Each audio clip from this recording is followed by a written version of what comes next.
దేవునికి స్తోత్రము. క్రీస్తునందు ప్రియ దేవుని బిడ్డలారా,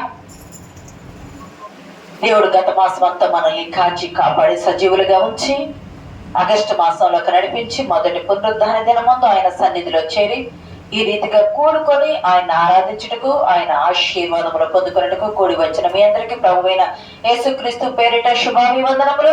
యూట్యూబ్ ద్వారా వాక్యం వింటున్న దేవుని పిల్లలకు షాలోమ్, సమాధానము, ఆశీర్వాదము మనందరికీ కలుగును గాక. దేవునికి స్తోత్రం. గత వారం ఒక వాక్యమును ధ్యానం చేసుకున్నాం. అదేమిటయ్యా అంటే, మెలకువగా ఉంటే వచ్చే ఆశీర్వాదాలు. మెలకువగా ఉండాలి అంటే ఎలా మెలకువగా ఉండాలి? నిద్రపోకుండా కనులు తెరిచి మెలకువగా ఉండాలా అంటే అలాగూ కాదు. ఆత్మీయ మెలకువ అని మనం చెప్పుకున్నాము. అయితే మన వారంలో మనం ఏం చెప్పుకున్నామంటే, మెలకువగా ఉండకుండా నిద్రపోవచ్చు ఉన్న వారి గురించి మనం ధ్యానం చేసుకున్నాం. మెలకువ లేకుండా ఎవరు నిద్రపోతూ ఉన్నారు అంటే, ఆ నిద్రపోతూ ఉన్నవారు పొందుకున్న నష్టాల గురించి మనం ధ్యానం చేసుకున్నాం. సంసోను తెలీల ఒడిలో పడుకొని లోకంలో ఉన్న పాపపు నిద్రపోతూ ఉంటే మరణానికి అప్పగించబడ్డాడు అనుకున్నాము. యోన యొప్పు తెరశేషకు వెళ్ళమంటే పై భాగానికి నినవేకు వెళ్లకుండా తెరశేష వెళ్ళే ఓడ ఎక్కి యొప్పే కంటే దిగువ భాగానికి వెళ్ళి, సముద్రపు ఒడ్డు దిగువ భాగానికి వెళ్ళి, అక్కడి నుండి ఓడలో దిగువ భాగానికి వెళ్ళి, అక్కడి నుండి పాతాళపు దిగువ భాగానికి వెళ్ళి ఆత్మీయ స్థితి నుండి దిగజారిపోయిన స్థితిని యోన నిద్రపోవటం గురించి చూచాము. అంటే అవిధేయత నిద్రపోయాడు. బుద్ధి లేని కన్యకులు 5 సిద్ధపాటు లేని నిద్రపోయారు. పరలోకం వెళ్ళాలి అంటే ఆత్మీయ సిద్ధపాటు లేని నిద్ర, ఆత్మీయ సిద్ధపాటు లేని నిద్ర వారిని మీరెవరో నాకు తెలియదు, వెళ్ళిపోండి అనే మాట వాళ్ళు పొందుకున్నారంటే ఇంక వారికి నిత్య పరలోకం అనేది వారికి లేదు, నిత్య నరకమే వారికి సిద్ధపడింది. చివరిగా ఐతుకు గురించి చెప్పుకున్నాం. అంటే ఐతుకు ఓర్పు లేని తనముతో వచ్చిన యవనస్తుడు ఓర్పు లేని తనముతో కిటికీలో కూర్చొని ఆలస్యమైనందున నిద్రపోయాడు. ఆ నిద్రపోయిన వాళ్ళలో ఇంకొకరిని చూసుకున్నాం ఈ రోజు. ఎవరయ్యా అంటే చూడండి ఒకసారి, పేతురు. ఇప్పుడు మనం చదవబడిన లేఖన భాగంలో మత్తయి సువార్త 26వ అధ్యాయంలో 41వ వచనం చూడండి. మీరు శోధనలో ప్రవేశించకుండానట్లు మెలకువగా ఉండి ప్రార్థన చేయుడి, ఆత్మ సిద్ధమే కానీ శరీరము బలహీనమని పేతురుతో చెప్పి. గమనించండి, శిష్యులు ఉన్నారు కానీ యేసుక్రీస్తు ప్రభువారు ఎవరికి చెప్పారయ్యా? పేతురుకు చెప్పారు. పేతురుకు చెప్పారు ఆత్మసిద్ధంగా ఉంది కానీ శరీరం ఏమైంది? బలహీనమైంది. ఇక్కడ బలహీనమైన ఇదే మాట లూకాసు వార్తలో కూడా 23:40 ఉన్నది. వారు దుఃఖము చేత నిద్రించుతున్నారండి, వారు దుఃఖము చేత నిద్రపోవచ్చు ఉన్నారండి. యేసుక్రీస్తు ప్రభు వారు ఈ లోకానికి వచ్చి 33.5 సంవత్సరాలు జీవించి చివరి రాత్రి గడియ ఆయన భూమి మీద శిష్యులతో గడిపిన చివరి రాత్రి గడియలో అక్కడ గెత్సేమనే వనములో ఉన్నప్పుడు పేతురు, యాకోబు, యోహాను వెంట పెట్టుకుని వారు అంటారు, మీరు ఇక్కడే నాతో కూడా నిలిచి ఉండండి అని చెప్పారు. 38 మీరు ఇక్కడే నాతో కూడా నిలిచి ఉండండి అని చెప్పారు. నిలిచి నాతో కూడా మెలకువగా ఉండండి అని ప్రభువారు చెప్పారు. కానీ పేతురు శిష్యులు నిద్రపోవచ్చున్నారు, దుఃఖము చేత నిద్రపోవచ్చున్నారు. సంగమా, పేతురు నిద్రపోవటము అది ఆత్మసిద్ధమే, శరీరం బలహీనమని ప్రభువు చెప్పారు. ఆ శారీరకమైన బలహీనత నిద్ర పేతుని శోధనలో పడేసింది. ప్రభువును పట్టుకున్నారు. వాళ్ళు వచ్చారు, ప్రభువును పట్టుకున్నారు. ప్రభువును తీసుకువెళ్తుంటే పేతురు ఎక్కడ దూరం నుండి వెంబడిస్తున్నాడు. వాక్యంలో ఉంటుంది, రెఫరెన్స్ చాలా అధికంగా చెప్పట్లా. దూరం నుండి వెంబడిస్తున్నాడు. ప్రభువునకు అక్కడ తీర్పు జరుగుతూ ఉన్న సమయంలో అక్కడ చలిమంట వేసుకుంటా ఉంటే అన్యుల దూరం నుండి వెంబడించాడు. పేతురు నిద్రపోవటం వల్ల ప్రభువును దూరం నుండి వెంబడించాడు. అన్యుల సహవాసంలో ఉండి చలిమంట కాసుకుంటూ ఉన్నాడు. మూడవది, ప్రభువుని ఎరగను అని చెప్పాడు. గమనించాలి, ఆయన ఎవరో నాకు తెలియదు, నేను ఆయన్ను ఎరగను అంటే అబద్ధం ఆడుట, బొంగుట, 10 ఆజ్ఞలు ఒక ఆజ్ఞ తప్పిపోవటమే. ప్రియ సంగమా దేవుని బిడ్డలారా, నిద్రపోవుట అంటే దేవుని సన్నిధిలో నిద్రపోవుట అంటే అపవాదిని తీసుకొచ్చి మన ఒళ్ళో కూర్చోబెట్టుకున్నట్టే. అపవాదిని తెచ్చి మన కుటుంబంలో, మన ఇంటిలో, మన పక్కలో కూర్చోబెట్టుకున్నట్టే. అంటే మనకొచ్చే ఆశీర్వాదాలను అపవాది ఏం చేస్తుంది? రానివ్వకుండా అడ్డగిస్తుంది. పరలోకము చేరవలసిన వారు, ప్రభువుకు తోడుగా నిలవవలసిన వారు నిద్రపోవటం ద్వారా, పేతురు నిద్రపోవడం ద్వారా శోధనలో పడ్డాడు. మీరు శోధనలో పడకుండా మెలకువగా ఉండి ప్రార్థన చేయండి అన్నారు కదా ప్రభు. ఆ మెలకువ లేకపోవటానా, నిద్రపోవటానా పేతురు శోధనలో పడి ప్రభువునకు దూరం అయ్యాడు. ప్రభువునకు దూరమై గమనించండి. నిద్రపోవద్దంటే నిద్రపోవాలి. నిద్రపోయే సమయం ఉంటది, నిద్రపోకుండా మేల్కొని ఉండవలసిన సమయము కూడా ఉంటది. గమనించినట్లయితే పేతురు నిద్ర పేతురుని శోధనలో పడేసింది. మరి పేతురుని చూసి మనమేం నేర్చుకోవాలంటే, దేవుని సన్నిధిలో ఉన్నప్పుడు, దేవుని తోడులో ఉన్నప్పుడు, ప్రభు పక్కనే ఉంటే ఆయన్ని ఆరాధించాలా, ఆయన్ని ప్రార్థించాలా, ఆయన ఆశీర్వాదాలు పొందుకోవాలా, ఆయన ద్వారా మేలుతో ఆయన స్వార్థ పరిచర్యలో పాలే భాగస్థులు కావాలా. తర్వాత పేతురు చేయలేదంటే చేశాడు, మంచి విశ్వాసే. కాకపోతే నిద్ర భారము, దుఃఖ భారము, లేకపోతే ఆ నిద్ర అనేది అతను ఏం చేస్తుందంటే శోధనలో పడవేస్తుంది. మనము శోధనలో పడకుండా ఉండాలని. తర్వాత పేతురు సంతాపపడి వెలుపలికి పోయి ఏడ్చాడని వాక్యంలో ఉంటది. సంతాపపడి వెలుపలికి పోయి ఏడ్చడం వల్ల ప్రభు క్షమాపణ పొందుకున్నాడు. యోధాకు లేదా క్షమాపణ, కానీ ఇస్కరియోతు యోధాకు లేదా క్షమాపణ, పేతురునకు ఉంది. ఎందుకంటే పేతురు తనను తాను తగ్గించుకొని ప్రభు దగ్గర పశ్చాత్తాపడ్డాడు. ప్రభు దగ్గర, అందుకనే పేతురుతోనే ప్రభు చెప్పాడు. ఎందుకంటే పేతురు కొన్ని గడియలు నీ కోసం ప్రాణం పెడతా ప్రభు అన్న ఆ పేతురే ఈయనెవరో నాకు తెలియదు, ఈ నెరగనని బొక్కుతాడని దేవుడికి తెలుసు, ప్రభువుకు తెలుసు. కాబట్టి ప్రభు చెప్పాడు. ప్రియ సంగమా, గమనించినట్లయితే మనము ప్రభువునకు దూరంగా ఉండకూడదు. మనం ప్రభువును దగ్గరగా అనుసరించాలి కానీ, ఆయన ఆత్మకు దగ్గరగా అనుసరించాలి కానీ ఆయనకు దూరంగా ఉండకూడదు. ఆయన నిమిత్తం వంకకూడదు. గమనిస్తే దూరంగా ఉంటే దూరమే అయిపోతాం. దూరం అయిపోతాం. మన మనసు, మన దేహం, మన చూపులు, మన తలంపులు, మన క్రియలు సమస్తము ప్రభువుతో అంటుకట్టబడి ప్రభువుకు దగ్గరగా జీవించాలి కానీ, ప్రభువుకు దూరం అయితే సాతాను మనల్ని ప్రభువునకు దూరం చేసింది. దూరపడే వాళ్ళగా ఉండవద్దు. నిద్రించిన వాడు పేతురు పడ్డ శోధన చూసుకుందాం. ఇప్పుడు మెలకువగా ఉన్నవారు ఎవరు? మెలకువగా ఉండి వారు పొందుకున్న ఆశీర్వాదాలు ఏమిటయ్యా అంటే, మనం కూడా మన అక్కర్లు కానీ మన అవసరతలు కానీ మనం ఎలా తీర్చుకోవాలి అంటే, మెలకువగా ఉండి ప్రార్థన చేస్తేనే. మేమైతే బాగా నిద్రపోతాం ప్రభా, మేము నీకు సమయం ఇవ్వం, నువ్వు మాత్రం మాకు అన్ని కార్యాలు చేయాలంట. మానవుని నైజం. మేము మెలకువగా ఉన్నాం, మేము ఉపవాసం ఉన్నాము, కార్యాలయం వస్తాం, ప్రార్థనకు వెళ్ళాము, నీకు సమయమే మేము. మనం ప్రార్థన చేస్తే కదా దేవుడు మనతో వచ్చి ఉండేది. మనం బైబుల్ చదివితే కదా దేవుడు మనతో మాట్లాడేది వాక్యం ద్వారా. మనం బైబుల్ చదవము, దేవుడు మనతో మాట్లాడు. మనం ప్రార్థన చేయము, దేవుడితో మనం మాట్లాడము. దేవుడితో మాట్లాడకుండా, దేవుడు మనతో మాట్లాడకుండా ఆశీర్వాదాలు కుప్పలు కావాలనుకుంటాం. ఎట్లా వస్తాయి? పనివాడు జీతానికి పాత్రుడు. నువ్వు కష్టపడాలా, నువ్వు ప్రభు దగ్గర పాదాలు మోకరించాలా. నువ్వు మోకాళ్ళు వేసి నా తండ్రి అని ప్రభు పాదాలు పట్టుకుంటే కరిగిపోయే దేవుడు, మొచ్చవలే కరిగిపోయే దేవుడు నీకు కార్యాలు చేస్తాడు. నీ అవసరతలు తీరాలంటే మనుషులను అడిగితే కొద్దిగా ఇస్తారు. ఎండిపోయిన నేల మీద, పాడబడుతుంది, ఎండిపోయిన నేల మీద ఒక గిన్నెలో బకెట్ నీళ్లు పోస్తే ఆ నెలలు విడిచిన ఆ భూమి తేవదు. దేవుడు కురిపించే వర్షము సమృద్ధిగా జరిపింది. నీకు సమృద్ధి అయిన ఆశీర్వాదాలు కావాలంటే నువ్వు మెలకువగా ఉండి ప్రభు పాదాల చెంత వాక్యాన్ని ధ్యానము చేయాలా, ప్రార్థనలో గడపాలి. అప్పుడే ఆశీర్వాదాలు. మెలకువగా ఉన్నవారంటే పాత నిబంధనలో చూసుకుందాం. మొదట 42వ కీర్తన 3వ వచనంలో ఒక మాట చూడండి. కోరాహు కుమారులు అన్నారు, ఈ దేవుడు ఏమాయనని నిత్యము నాతో అనుచుండగా రాత్రి పగలు నా కన్నీరు నాకు అనపారము. ఇది కోరాహు కుమారుల దైవ ధ్యానం. రిఫరెన్స్ చెప్పుకుంటూ వెళ్ళిపోతారు. చూడండి 42వ కీర్తన 3వ వచనంలో కోరాహు కుమారులు అన్నారు, నీ దేవుడు ఏమాయనని అన్యజనులు నాతో అనుచుండగా నా కన్నీళ్లు నాకు అన్నపానములాయన అన్నారు. అంటే ఎందుకు? రాత్రి పగళ్ళు నా కన్నీళ్ళు అంటే పగలు మెలుగుతూ ఉన్నాడు, రాత్రి వెలుగుతూ ఉన్నాడు. ఆయన ఏడుస్తూ ప్రార్థన చేస్తాడు. చేస్తే ఆ కన్నీళ్ళే తనకి ఆహారంగా దిగమింగుచూ ఉన్నారు. ఆ ఉప్పటి కన్నీళ్ళే ఆహారంగా దిగమింగుచూ ఉన్నారు. ఎందుకు గమనిస్తే, మోషే పెద్ద తండ్రి కొడుకులు ఈ కొరాహు అనే అతను. కొరాహు అంటే అర్థం ఏంటంటే మంచుగడ్డ, లేకపోతే బోడి అని అర్థము. అయితే ఆ కొరాహు ఏం చేశాడంటే, మోషే అహరోన్లేనా దేవుని సన్నిధిలో యాజకత్వం చేసేది, మేము చేయొద్దా?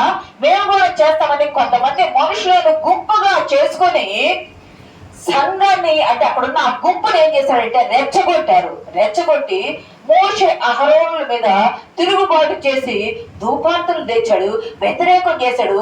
వాళ్ళకి ఇచ్చే పని ఏమిటయ్యా అంటే, దేవుని సన్నిధానంలో దావీదు కాలంలో ద్వారపాలకులుగా ఉండేవారు, పాటలు పాడేవారుగా వారు నియమించబడ్డారు. ద్వారపాలకులు అంటే దేవుడు మందిరానికి వస్తారు కదా, రండి వెల్కమ్ అని ఆహ్వానం పలికే మంచి స్వాగతం పలికే స్వాగతకులుగా వారికి దేవుడు ఇచ్చిన ఆధిక్యత, వారు పాటలు పాడే ఆధిక్యత దేవుడు వారికి ఇచ్చాడు.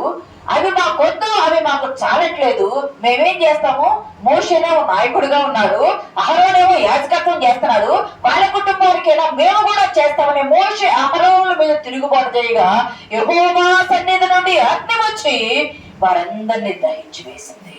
ఎంత ఘోరమైన విపత్తు!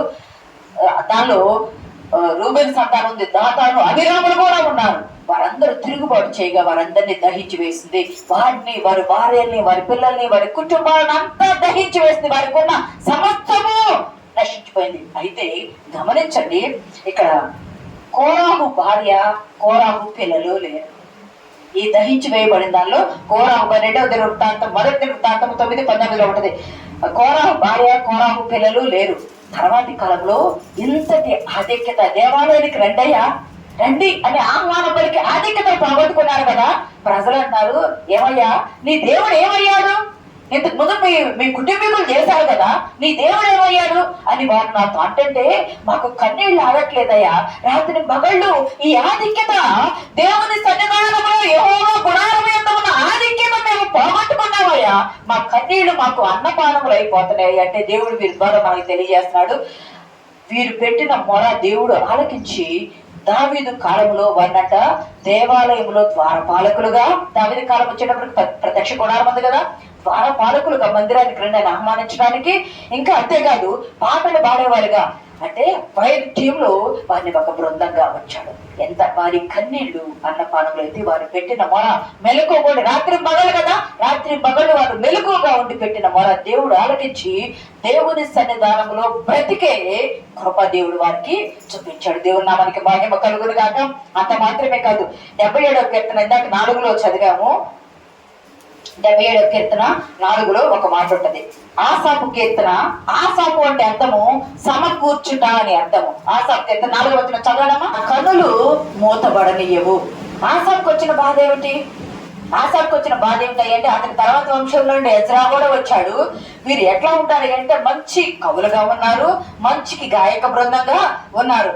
అయితే వీళ్ళ బాధ ఏమిటాయి అంటే ఐగుప్తు దేశములో వీళ్ళందరూ ఉన్నారు కదా, వారి తరతరాలు ఉన్నారు కదా, ఐగుప్తు బానిసత్వము నుండి దేవుడు మమ్మల్ని విడుదల కలుగజేశాడని సీనాయి కొండ దగ్గర, తర్వాత దేవాలయం దగ్గర వచ్చినప్పుడు రాయబడిన కీర్తనలు ఇవన్నీ కూడా.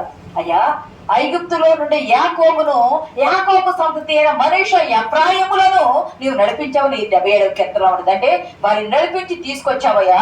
తీసుకురావడమే కాదు, దేవాలయములో పాటలు పాడే వారిలో ఆ కుటుంబాలకు పెద్దగా ఉన్నాడు ఈ ఆసాపు కుటుంబము పెద్దగా ఉంది. అంటే గమనించండి, దావీదు కాలంలో ఒబేదోము ఇంటి యొక్క మందస్సు ఉంది కదా, దావీదు నాట్యమాడత వచ్చేటప్పుడు పాటలు పాడి వాయిద్యములు వాయించిన వారిలో ఈ ఆసాపు ఉన్నాడు.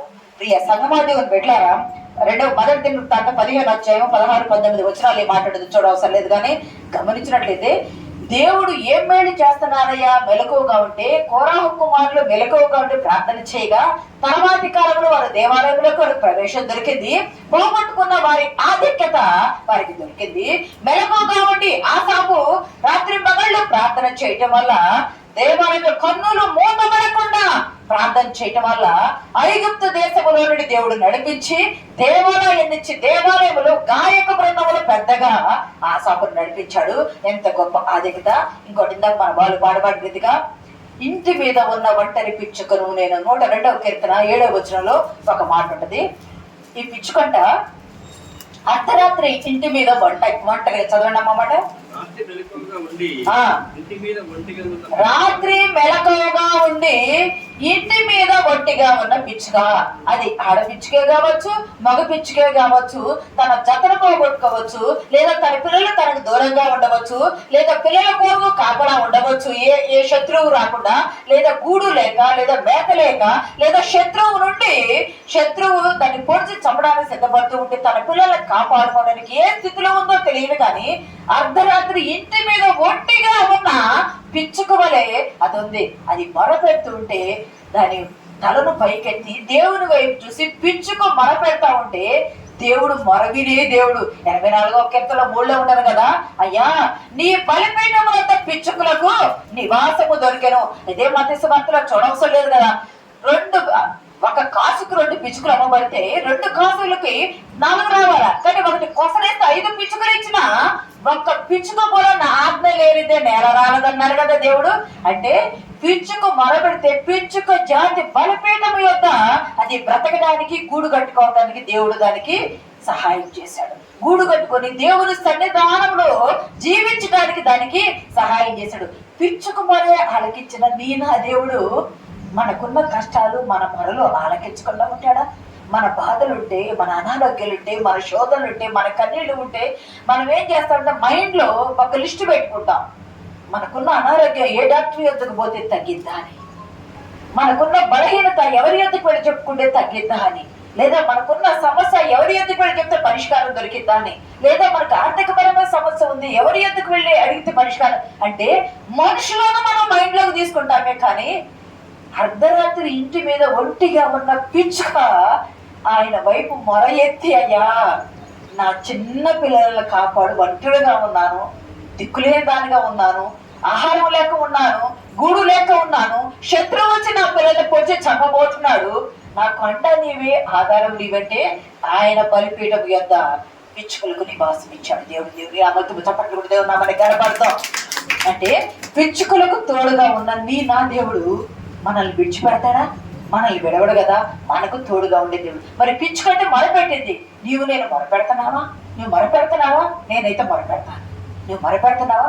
పగలంతా మన పనుల్లో మనం అలసిపోయి ఉంటాం. నిజమే, బ్రతకాల, పని చేసుకుంటేనే బ్రతకాల. ఇప్పుడు నెల వచ్చేటప్పుడు ఈఎంఐలు ఎక్కువైపోతున్నాయి జనాలకి, అవి కొట్టుకోవడం అవుతుంది, ఆ పనిలో బిజీ ఉంటుంది. కానీ రాత్రి సమయం దేవుడు మనకి ఇస్తున్నాడు కదా, రాత్రి సమయం మన గూడు అనే దానికి వస్తున్నాం కదా. వచ్చినప్పుడు కొంత సమయం దేవుని దగ్గర మోకరిల్లి, దేవా నేను నీ ఎద్దుకు వచ్చాను, ప్రార్థన చేస్తున్నా, నువ్వు నా ఎద్దుకు రా తండ్రి, నేను నీ ఎద్దుకు వచ్చాను, ప్రార్థన చేయడానికి సిద్ధపడ్డాను, నువ్వు నా ఎద్దుకు రా, నేను నీతో మాట్లాడుతున్నా, నా మనవి విను, నా అక్కర్లు తీర్చు, నేను వాక్యం చదువుతున్నా, వాక్యం ద్వారా నీవు నాతో మాట్లాడు. ప్రార్థన చేయటం అంటే మనం దేవునితో మాట్లాడటం, వాక్యం చదవటం అంటే దేవుడు మనతో మాట్లాడటం. దేవుడు నీతో మాట్లాడకపోతే నీ హృదయ భారం ఎలా తీరుతాయి? దేవుడు నీతో మాట్లాడకపోతే నీ అక్కర్లు ఎలా తీరుతాయి? దేవుని ఎదుకు నీవు రాకపోతే నీ పిల్లలకు ఉన్నత స్థితి ఎలాగొస్తుంది? నీ అచీవ్మెంట్ నీ మోకాళ్ళ ప్రార్థనలోనే ఉంది, నీ అచీవ్మెంట్ నీ ప్రార్థనలో ఉంది, నీ ఉన్నత స్థితి నీ కన్నీటి ప్రార్థనలోనే ఉంది. నువ్వు మెలకువగా ఉండి ప్రార్థన చేయడంలోనే ఉంది. నువ్వు మెలకువగా లేకపోతే నీ పిల్లలకు దేవుడు ఆశీర్వాదాలు ఇవ్వడానికి చెయ్యి జామి ఉంటే, నువ్వు మెలకువగా లేకుండా ఆశీర్వాదాలు పొందుకోలేకపోతే అది వేరే వాళ్ళకి వెళ్ళిపోతుంది. ఆశీర్వాదాలు మెలకువగా ఉండి ప్రార్థించే వాళ్ళు ఉంటారు కదా. ఎవరైనా దానం చేసే వాళ్ళు ఉండి ఏదైనా ఇస్తున్నారంటే మనం తీసుకునేటప్పుడు ఎవరు ముందు పోతే వాళ్ళకే వస్తుందిగా, ఎవరు ముందు పోతే ఆ ఇచ్చే గిఫ్ట్ వాళ్ళకే వస్తుంది కదా.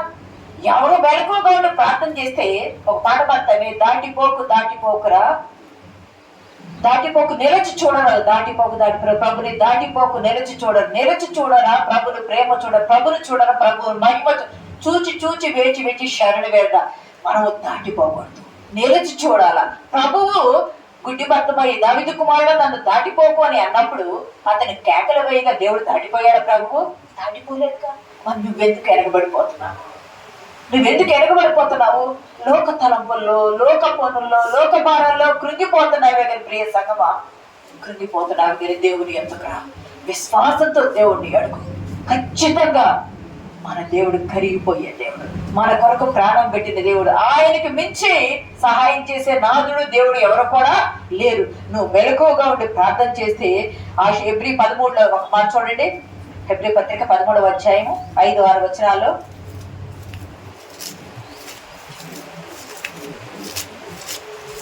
ప్రభు నీకు సహాయుడు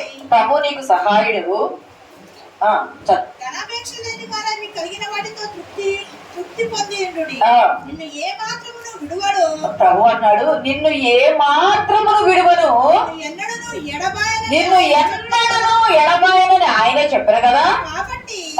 ప్రభువు నాకు సహాయుడు, నేను భయపడను, నరమాత్రుడు నాకేమి చేయగలడు. దేవుని నామానికి మహిమ. చప్పట్లు కొట్టి ఒకసారి దేవుని నామానికి కనపడతాం. దేవుడు అన్నాడు, ఈరోజు ఈ ఉదయకాల సమయంలో దేవుడు పేరు పెట్టి నిన్ను పిలుస్తున్నాడు. నీ పేరు పెట్టి నిన్ను పిలుస్తున్నాడు. ప్రభువు నీకు సహాయుడు. ప్రభువు నీకు సహాయము చూడగా నరమాతులు ఏం చేస్తారు? నీకొచ్చే ఆశీర్వాదాన్ని ఇవ్వద్దు ప్రభు అని చెప్తాడా దేవుడికి? చెప్పలేరు. ప్రభువు నీకు సహాయం చేయడానికి సిద్ధపడి ఉన్నాడు. నేను నీకు సహాయము చేయగలను ఆయన చెప్తుంటే ఆయన మాట తప్పే దేవుడు కదా. నేను ప్రభువు నీకు సహాయం చేయగలను, నరమాత్రుడు ఏమి చేయగలడు అనే ధైర్యంతో నీవు ముందుకు సాగిపోవాలా. అదే అన్నాడు, పిచ్చుకకే మేలు చేసిన దేవుడు ఈరోజు నీకు నాకు మేలు చేయడా? నువ్వు మెలకువగా ఉండి చేస్తే ప్రభు నీకు సహాయం చేయ. నరమాత్రులు ఏమి చేయలేరు. ఆయన సహాయాన్ని, ఆయన ఆశీర్వాదాన్ని నువ్వు మెలకువగా ఉంటే ఎవ్వరూ కూడా ఆపలేరు. ఇదే 119వ కీర్తనలో కూడా ఒక మాట ఉంటుంది చూడండి. 119 62వ వచనం. న్యాయమైన నీ విధులను బట్టి నీకు కృతజ్ఞతాస్తుతులు చెల్లించుటకు అర్ధరాత్రి వేళ నేను మేల్కొనివాడు. దావీదు అంటున్నాడు, అయ్యా నీ న్యాయమైన విధులను బట్టి నేను పాపినే, నువ్వు నన్ను క్షమించావు. నేను గొర్రెల కాపనే, నన్ను రాజుగా చేశావు. నీ న్యాయమైన విధులను బట్టి నేను నీ కృతజ్ఞతాస్తుతులు చెల్లిస్తున్నానయ్యా.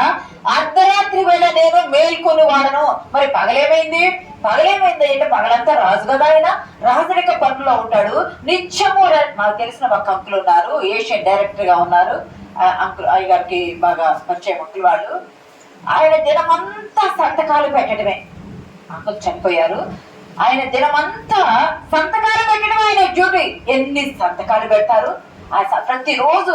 ఏం చేస్తారు అంకుల్ వెళ్ళి అంటే అందరికి ప్రతిదీ శాంక్షన్ చేయడానికి సంతకాలు పెట్టడమే ఆయన చేసే పని. అంటే ఒక అధికారే సంతకాలు పెట్టడానికి టైం లేకపోతే దేశాన్ని పాలించే రాజుకి ఎన్ని సంతకాలు పెట్టి ఎంత శాంక్షన్స్ చేస్తూ ఉండాలి, ప్రజలకి ఎంత శాంక్షన్ చేస్తూ ఉండాలా అంటాడు. పగలంతా ఆయన తన పనిలో ఉంటాడు కాబట్టి ప్రజలకు చేయవలసిన దేవుడిచ్చిన పనిని చేస్తూ ఉంటాడు. రాత్రంతా మేల్కొని వాడనయ్యా, మేల్కొని నీ కృతజ్ఞతాస్తుతులు చెల్లిస్తున్నా. ఎందుకంటే ఎంతగానో నన్ను హెచ్చించుటకు నేను ఏ పాటి వాడను. నేను మేల్కొని ప్రార్థన చేస్తే నా చుట్టూ నీవు అద్భుతాలు చేస్తూ ఉన్నావు. నా కుటుంబానికి నీవు అద్భుతాలు చేస్తున్నావు. నా రాజ్యానికి నీవు అద్భుతాలు చేస్తున్నావు. 40 సంవత్సరాలు పరిపాలించే కృపను నాకు చూపావని దావీదు మొరపెడుతున్నాడు. ప్రియ సంగమా, మొదటిగా కోరాహు కుమారుల ప్రార్థన విని దేవుడు వారిని దేవాలయంలోకి నడిపించాడు. వారిని నెట్టివేశారు, అయినా వారిని బ్రతికించి నడిపించాడు. ఆసాపు ప్రార్థన చేయగా వారి కుటుంబాన్ని దేవాలయంలోకి నడిపించి ఆశీర్వదించాడు. మేల్కొని ప్రార్థన చేయగా అలాగే పిచ్చుక మేల్కొని ఒంటిగా మేల్కొని ప్రార్థన చేయగా తన జాతి అంతా దేవుని సన్నిధానంలో ప్రార్థన చేయడానికి, దేవుని సన్నిధానంలో బలిపీఠం యొక్క గూడు కట్టుకోవడానికి దేవుడు కృప చూపాడు. దావీదు మేల్కొని ప్రార్థన చేయడానికి తాను తన కుటుంబం నిత్యము ఆయన ప్రభువు జ్ఞాపకం చేసుకునే రీతిగా తన కుటుంబం కట్టబడింది. రెండవ చూడండి. ఇక్కడ గమనిస్తే మనం చెప్పుకున్నాం, నిద్రపోయిన వారిలో 10 మంది కన్యకల్లో బుద్ధి లేని వారు 5గురు నిద్రపోయారని మనం చెప్పుకున్నాము. 5గురు బుద్ధి గలవారు. ఎందుకు బుద్ధి గలవారు అంటే మనం ఎక్కడికైనా ఒకసారి మనం చెప్పారు కదా, ఎక్కడికైనా మనం ప్రయాణం చేసి వెళ్ళేటప్పుడు మనం ఏమి చేయాలి అంటే అన్ని విదేశాలు వెళ్ళాలంటే అన్ని చూసుకుంటాం కదా. పాస్పోర్ట్ చూసుకుంటాం, మనీ చూసుకుంటాం, టికెట్ చూసుకుంటాం, అక్కడ ఉన్న వారు పంపించిన వీసా చూసుకుంటాం, లగేజ్ చూసుకుంటాం, మనం తీసుకెళ్ళే సరంజామం అంతా సెట్ చేసుకొని సిద్ధపాటు చేసుకొని అక్కడికి వెళ్తాం. వెళ్ళే టైంలో మనం నిద్రపోవచ్చు. అదే కారు కావచ్చు, విమానం కావచ్చు. మన జర్నీలో మనం నిద్రపోతున్నాం కదా, మనం ప్రయాణం చేయకుండా ఉంటున్నామా? ప్రయాణం కొనసాగుతుంది. అంటే దేవుడు మనల్ని కొనుక్కోక నిద్రపోక మేల్కొని ఉండి కాపాడుతూ మన జీవిత యాత్రను కొనసాగిస్తూ ఉన్నాడు. మనం యాత్రా కాలంలో మనం కొనసాగుతుండే. మన ఎవరో పాస్టర్ చెప్పారు కదా, మనం పుట్టినప్పుడు మనకు అందరూ ఉంటారు, కానీ మనకేముండదు, పేరు ఉండదు. మనం పుట్టినప్పుడు అందరూ ఉంటారు, మనకేముండదు అంటే మనకి పేరుండదు. ఈ యాత్ర కాలం, నిద్రపోయే కాలము, ప్రయాణం చేసే కాలము, ఆరాధించే కాలం ఉంటుంది కదా. ఈ యాత్రా కాలంలో మనం ప్రయాణం చేస్తూ నిద్రపోతాం. మన జీవిత గమ్యం తీరిపోయిన తర్వాత మనం మరణించామంటే లేదా ప్రభువునందు నిద్రించామంటే, ప్రభువునందు మామూలు ప్రభువునందు నిద్రించడం మరణము. నిద్రించామంటే అప్పుడు మనకేముంటుంది? కీర్తి ఉంటది. కీర్తి మిగిల్చిన శేషం ఉంటది. కీర్తి శేషులు అంటాం కదా, కీర్తి ఉంటది. పేరు గడిస్తాము, మనకు పేరు ఉంటది. పేరుతో కీర్తి వచ్చింది, కీర్తితో శేషం మిగిలింది. కానీ మనం ఎవరుంటారు? ఎవ్వరు ఉండరు. పుట్టినప్పుడేమో అందరూ ఉంటారు, పేరు ఉండదు. పుట్టినప్పుడు అందరూ ఉంటారు, పేరు ఉండదు. చనిపోయినప్పుడు కీర్తి ఉంటుంది, శేషం ఉంటుంది, మన వెంట ఎవరు కూడా ఉండరు. మరి మనం యాత్రా కాలంలో ఉంటే, మనం ప్రయాణం చేస్తూ ఉంటే, మన చేరవలసిన గమ్యస్థానం రాగానే, మీకు వచ్చింది అని అనౌన్స్మెంట్ వినపడగానే, కేక వినపడగానే, బోర వినపడగానే మనం ఏం చేస్తాం? మనం లేచి మన లగేజ్ సర్దుకొని మనము వెళ్ళిపోతాం. లగేజ్ సర్దుకొని మనం వెళ్ళిపోతాం. ఈ 10 మంది కన్యకలు 5గురు బుద్ధిగల వారు ఏం చేశారంటే, పెండ్లి కుమారుడు వస్తున్నాడని సిద్ధపడి వచ్చారు. దివిటీలు తీసుకున్నారు, దివిటీలు వెలిగించుకున్నారు. దివిటీలు ఆరిపోకుండా వారి సిద్ధులలో నూనెను కూడా తెచ్చుకున్నారు. అందరూ కొనికి నిద్రించారు. అర్ధరాత్రి వేళ పెళ్లి కుమారుడు వస్తాడని ఎవరూ కూడా అనుకోలేరు. యేసుక్రీస్తు ప్రభు వారు పొద్దున వస్తారు, మధ్యాహ్నం వస్తారు, అర్ధరాత్రి వస్తారు, మనకు తెలియదు. రాకడ సమయంలో ఎప్పుడు వచ్చినా సిద్ధపడి ఉండాలి అని చెప్పడానికి ఉపమానము చెప్పబడింది. ఈ 10 మంది కన్యకలు, ఈ బుద్ధిగల 5గురు కునికి నిద్రించారు. సిద్ధపాటు లేని వారు కూడా నిద్రపోయారు. ఇక్కడ లోపం ఎక్కడొచ్చిందంటే, సిద్ధపడ్డ వాళ్ళు నిద్రపోయారు కాబట్టి సిద్ధపాటు లేని వాళ్ళు కూడా నిద్రపోయారు. పెండ్లి కుమారుడు వస్తున్నాడని కేక వినిపించగా వాళ్ళు ఏం చేసుకున్నారంటే, చదవడమా, పెండ్లి కుమారుడు వస్తున్నాడని ఆ కేక వినిపించగా 10వ వచనం చదవండి. ఇదిగో పెళ్లి కుమారుడు అతన్ని ఎదుర్కొన్నారండి అని కేక వినబడేను. అప్పుడు ఆ కన్యకలందరూ లేచి తమ దివిటీలను వాళ్ళు ఏం చేశారు అంటే, తమ దివిటీలను చక్కపరుచుకున్నారంట. అయితే నూనె ఉన్నది కాబట్టి దివిటి ఆరిపోకుండా దానిని నూనె పోసి ఆ మంటను, ఆ ఒత్తిని వెలిగించుకున్నారు. నూనె సిద్ధులలో నూనె లేకుండా, సిద్ధపాటు లేకుండా ఉన్న బుద్ధి లేని కన్యకల దివిటీలు ఆరిపోవచ్చున్నాయి. వాళ్ళు అంటారు, మీ యొద్ద నూనె ఉంది కదా, మాకు కొంచెం ఇవ్వండి అంటే, మా యొద్ద ఉన్న నూనె మీకు ఇస్తే మీకు మాకు ఇద్దరికి చాలదు. పర్ఫెక్ట్ గా చెప్పారు. మా దగ్గర ఉన్న నూనె ఇస్తే మీకు మాకు ఇద్దరికి కూడా చాలదు. కాబట్టి మీరు అమ్మేవారి యొద్దకు వెళ్ళి మీరు కొనుక్కోండి అంటే, వాళ్ళు వెళ్ళబోచుండగా పెండ్లి కుమారుడు వస్తున్నాడని కేక వినిపించింది. సంగమా దేవుని బిడ్డలారా, కేక వినపడగా సిద్ధపడ్డ 5గురు పెండ్లి కుమారుని తోడుకొని వెళ్ళగా, విందు ఇంటికి వెళ్ళగా తలుపు వేయబడింది. వాళ్ళు వెళ్ళి కొనుక్కొని వచ్చి అప్పుడు అయ్యా అయ్యా అయ్యా ప్రభు అని కేక వేస్తే, ఇక్కడ మత్తయి సువార్త 7వ అధ్యాయము, మత్తయి సువార్త 7వ అధ్యాయం 23వ వచనం చదవండి ఒకసారి. అప్పుడు నేను మిమ్మల్ని ఎన్నడూ ఎరగాను, అక్రమం చేయవారులారా, ఆ దినమందు అనేకులు నన్ను చూచి, ప్రభువా మేము నీ నామమున ప్రవచింపలేదా, నీ నామమున దయ్యములను వెళ్ళగొట్టలేదా?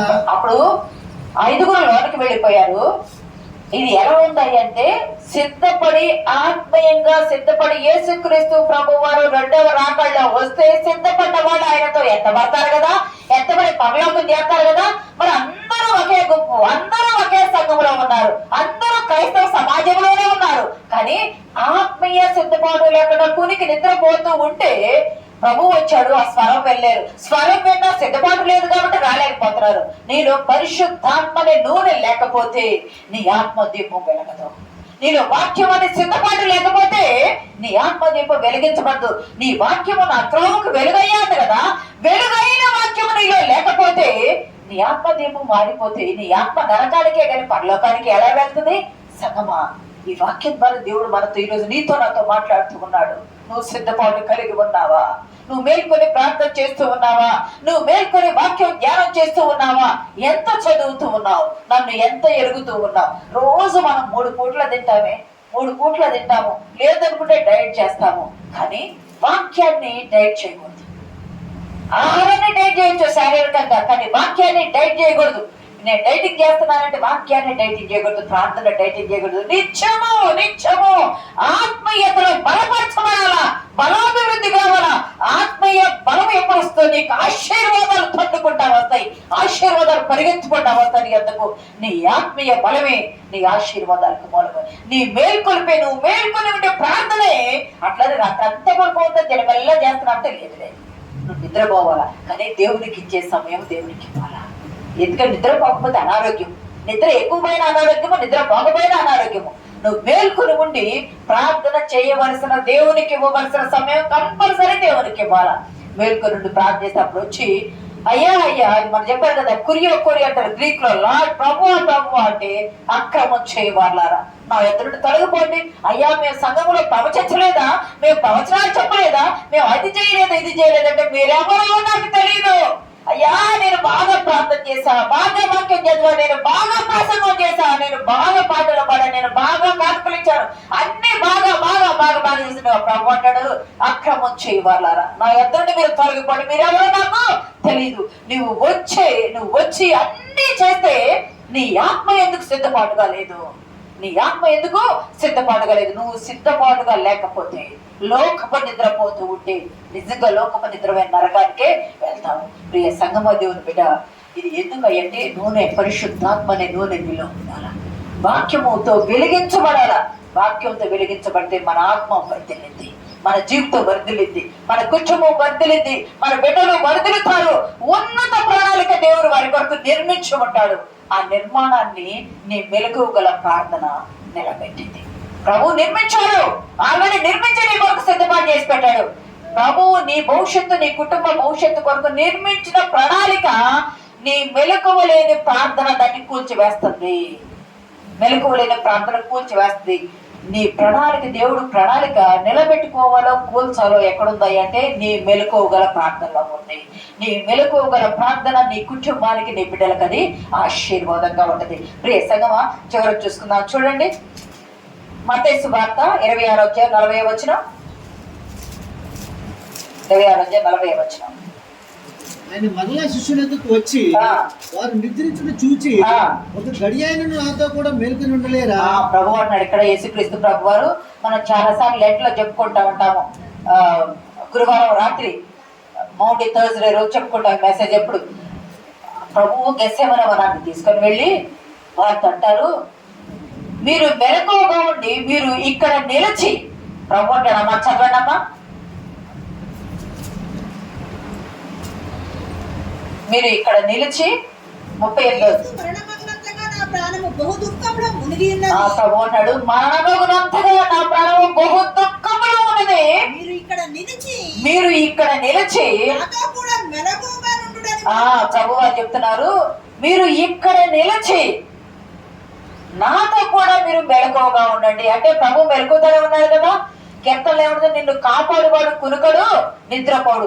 మన దేవుడు కునుకక నిద్రపోక నిత్యము నిన్ను తన అరచేతిలో చెక్కుకొని నిన్ను కాపాడుతూ నీకు కావాల్సిన సకలము సమకూర్చి నీకు ఆయునిచ్చి ఆరోగ్యమిచ్చి అయ్యా కుటుంబంలో స్థిరత్వాన్ని ఇచ్చి మంచి భర్తను, మంచి భార్యను, మంచి పిల్లలను, మంచి జీవితాన్ని, మంచి ఉద్యోగాన్ని, మంచి పరిపాటలు సమస్తము ఏ అవయవ లోప నిర్మాణము అవయవ లోపం లేకుండా మంచి నిర్మాణంతో నిన్ను నిర్మించి దేవుడు అంటాడు, మీరు నాతో ఇక్కడ నిలిచి నాతో పాటు మీరు మేల్కొని ఉండండి అన్నాడు.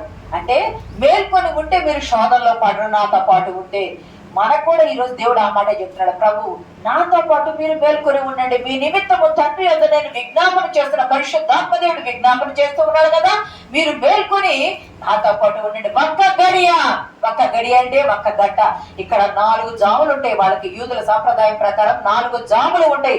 ఆ జాములు ఏమిటయ్యా అంటే, ప్రియ సంగమా దేవుని బిడ్డలారా, ఆ జాములు ఏమిటయ్యా అంటే సాయంత్రము 6 గంటల నుండి 9 గంటల వరకు, సాయంకాలమున 6 నుండి 9 వరకు ఒక జాము, 9 నుండి 12 వరకు రెండవ జాము, అది సాయంకాల సమయము. మళ్ళా 12 నుండి 3 వరకు రాత్రి జాము లేదా వేకువ జాము అన్నట్టు. 12 నుండి 3 వరకు, మళ్ళా 3 నుండి 6 వరకు 4 జాములు. ఒక్క జామైనా ఒక్క గడియ జాము అంటే 3 గంటల పాటు వస్తుంది, 12 గంటల రాత్రి కాలం అంతా. ఒక్క గడియ అంటే ఒక్క గంట కూడా మీరు మేల్కొని ఉండలేరా? ఒక్క గంట కూడా దేవుడికి సమయం ఇచ్చి ఎక్కడికైనా వెళ్తే గంటలు ముచ్చట్లు చెప్తాం కదా, గంటలు మన పనులు చేసుకుంటాం కదా, కానీ ఒక్క గంటైనా మెలుగుతూ ఉండి ప్రార్థన చేయటం, పాడబడుకోవటం, కుటుంబ ప్రార్థన చేసుకోవటం, వాక్యం చదువుకోవటం, పిల్లల చేత వాక్యం చదివించడం, పిల్లల చేత ప్రార్థన చేయించడం నేర్పిస్తా ఉంటే పిల్లలు వర్ధిల్లుతారు. మనం వర్ధిల్లటమే కాదు, మన పిల్లలు వర్ధిల్లాలా, ఎదిగే పొంది ఎవరులే దారి తప్పిపోకుండా ఉండాలి అంటే వారి ద్వారా వాక్యం చదివించి ప్రార్థన చేయించి వారికి ఒక మోడల్, ఒక క్రైస్తవ కుటుంబ మాదిరిని చూపిస్తా ఉంటే వాళ్ళు తప్పిపోకుండా వారి జీవిత కాలంలో వాళ్ళు మాదిరిగా ఉంటారు కదా. యేసుక్రీస్తు ప్రభు వారు కూడా ఆయన రాత్రి అంతా మేల్కొని ఉన్నాడు. గమనించండి, రాత్రి అవుతుంది, కానీ ప్రభు రావటం మాత్రం ఖచ్చితం. శిష్యులు చేపలు పడతా ఉంటే, రాత్రి జాములేదు వాళ్ళు దాటి వస్తా ఉంటే, తెల్లవారుచు ఉండగా ఆయన ధరిని నిలిచాడని ఉంది కదా, తెల్లవారుచు ఉండగా ఆయన వారికంటే ముందు వచ్చాడని ఉంది కదా.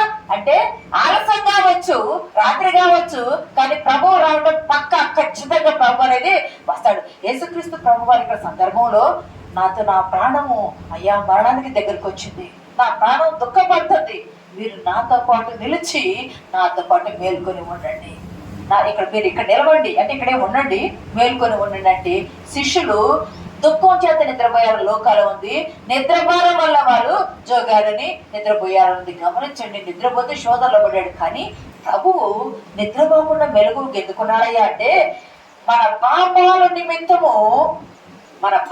నిమిత్తము ఆయన మెలకువగా ఉండి ప్రార్థన చేశాడు. మన పాపాలు తండ్రి తన కుమారుని మీద మోపాడు. యేసుక్రీస్తు మరణించేటప్పుడు మనందరి పాపాల నిమిత్తం పూర్తిగా శిక్ష ఆయన మీద విధించబడాలా? శిలువ మరణం పొందటం అంటే మాటలా? ఎరిగి తెలిసి నువ్వు చనిపోతావని ఉరి శిక్ష వేసే వాళ్ళకి ఎలాగైతే తెలియని మానసిక స్థితి ఉండదో, మరణమవుతున్న కొన్ని గంటల్లో తెలిసిన ప్రభువు కూడా తన మానసిక స్థితి ఎలా ఉంటుంది? తండ్రికి విజ్ఞాపన చేస్తున్నాడు, తండ్రి ఈ గిన్నె నా ఎదురును తొలగించు, ఆయన నా చిత్తము కాదు నీ చిత్తమే నా పట్ల నెరవేర్చయ్యా. ఎందుకయ్యా అంటే ఆ గిన్నెలో లోక పాపము యొక్క దేవుని ఉగ్రతం ఉంది. ఉగ్రతను జయించడం కొరకు ఆయన ప్రార్థన చేశాడు. పాపాన్ని భరించడం కొరకు ఆయన ప్రార్థన చేశాడు. మన పాపాల నిమిత్తం ఆయన చనిపోవడం కొరకు ప్రార్థన చేశాడు. ఆయన సాతాను శక్తి పైన విజయం పొందడానికి ప్రార్థన చేశాడు. అప్పటి వరకు మరణం పైన విజయం ఎవరికి ఉందా అంటే సాతానికి ఉంది. మరణం పైన విజయం సాతానికి ఉంది. మరణపు ముళ్ళు విరిచి మరణం మీద జయం పొందడానికి ఆయన ప్రార్థన చేశాడు. విడిపోయిన తండ్రితో మనల్ని సమాధాన పరచడానికి ఆయన ప్రార్థన చేశాడు. పాప మరణాన్ని ఓడించి పునరుద్ధానం ద్వారా మనకి పునరుద్ధానం ఉంది అని ఆయన ప్రార్థన చేశాడు. పరలోకం వెళ్ళటానికి దారి చూపించాలి కదా, పరలోకం వెళ్ళటానికి దారి చూపించాడు. సమాధి నుండి విజయవంతంగా లేచాడు. అంత మాత్రమే కాదు, ఆయన ఎప్పుడు మన యొద్ద ఉంటాడయ్యా అని మనం అనుకుంటే, ఈ ఇందాక మనం 119వ కీర్తన, ఆ కీర్తన చూడవలసిన లేదు కానీ అక్కడ ఏముందయ్యా అంటే మేల్కొని ఉన్నాను ఉంది, ఆయన వాక్యములో నిలవాలనుంది, హృదయపూర్వకంగా ఆయన అనుగ్రహించే కృపను పొందాలనుంది, వాక్యాన్ని అనుసరించడానికి త్వరపడాలి. అయ్యో నా సమయం అయిపోతుంది, నేను మనుషులతో ముచ్చట పెడుతున్నానే, నా టైం జర్నీలో ఉంది, వ్యర్థమైపోతుంది. ప్రియ సంగమా, నేను ఒక ప్రార్థన మొదలుపెట్టే ఎవ్రీ సాటర్డే 2008వ సంవత్సరం నుండి, అప్పుడు అయ్యగారికి బాగలేనప్పుడు ఒక నిశ్చయం చేసుకున్నాను. చాలా సార్లు చెప్పారు, కొంతమంది రిప్లై గారు రాణి గారు కొంతమంది పాటిస్తూ ఉంటారు. Every Saturday evening intercession prayer చేస్తాను, కొన్ని గంటల పాటు చేసుకుంటాను. 2008లో మొదలు పెట్టా, ఈ రోజు వరకు కూడా ఒక్క శనివారం కూడా నేను మానలేదు. 2008వ సంవత్సరం నుండి ఈ రోజు వరకు, నిన్నటి దినం వరకు కూడా దేవుని మహాకృపను బట్టి ఒక్క రోజు కూడా నేను దాన్ని స్కిప్ చేయలేదు. చేస్తానే ఉన్నాను. 2008 బట్టి 2012 నుండి స్తుతులు చదవటం మొదలుపెట్టాను, మానలేదు. మొదలుపెట్టి ఇంకా పెంచుకుంటారా పోయానని తప్పిపోలేదు. ఎందుకంటే మన సమయం దేవునికి ఇచ్చి దేవుణ్ణి కొనియాడుతూ ఉంటే, దేవుణ్ణి వేడుకుంటా ఉంటే, మన కొరకు ప్రాణార్పణంగా పోయిపడ్డ దేవుడు, మన కొరకు మంచు వలె కరిగిపోయే మన తండ్రి మనకి ఆశీర్వాదాలు ఇవ్వడా?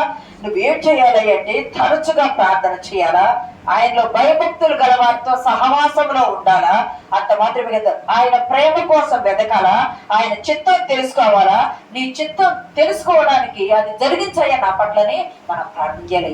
ఎందుకయ్యా యేసుక్రీస్తు ప్రభు వారు మెలకువగా ఉండి ప్రార్థన చేశారంటే, అంత శోధనను, లోకాన్ని జయించాలి, లోక పాపాన్ని జయించాలి, సాతాన్ని జయించాలి, వాటి ముళ్ళు విరవాలి అంటే అంత కన్నీటి ప్రార్థన, ఉగ్రతను, పాపాన్ని ఆయన ధరించబోతున్నాడు. కాబట్టి వాటిని జయించడానికి మెలకువగల ప్రార్థన అవసరం.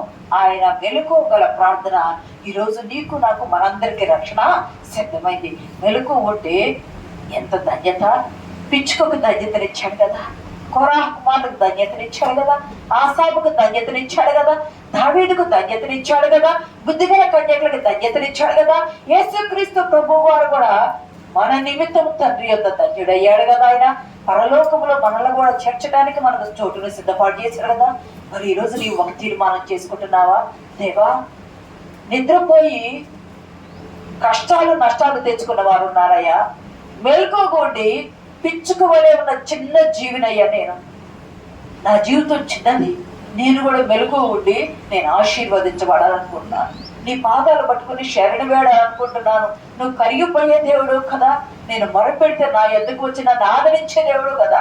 మనుషులు హీనపరచవచ్చు, హేళన చేయవచ్చు, ఛేదరించవచ్చు, అవమానించవచ్చు, కుటుంబంలోనే సమాధానం లేకపోవచ్చు, కుటుంబంలోనే ఓదార్పు లేకపోవచ్చు, ఒంటరి జీవితం కావచ్చు. అందరూ ఉన్నా నీ మనసులో దుఃఖము, నీ మనసులో చీకటి, నీ మనసులో కన్నీరు గూడు కట్టుకుంటుంటే నువ్వు ఒంటరి వాడివే, ఒంటరి వాడివే.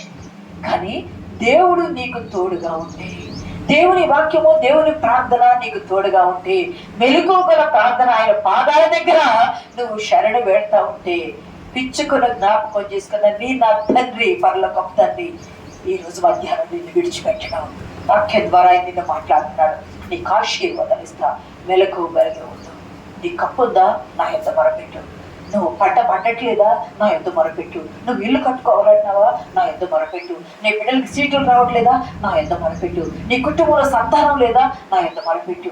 నువ్వు పొలం కొనాలనుకుంటున్నావా, నా ఎంత మొరపెట్టు. స్థలం కొనాలనుకుంటున్నావా, నా ఎంత మొరపెట్టు. స్థలం అమ్మాలనుకుంటున్నావా, నా ఎంత మొరపెట్టు.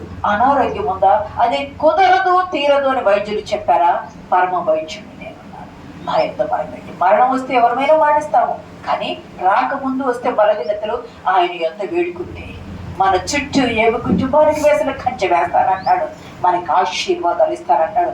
మెలకువగా ఉండి ప్రార్థనలో గడిపి, మెలకువగా ఉండి వాక్యం ధ్యానం చేసి ఆయన పాదాలు పట్టుకొని లెక్కించలేని ఆశీర్వాదములు పొందుకున్నట్టు పరిశుద్ధాత్మ దేవుడు మనకు సహాయం దయచేయను గాక. ఆమేన్.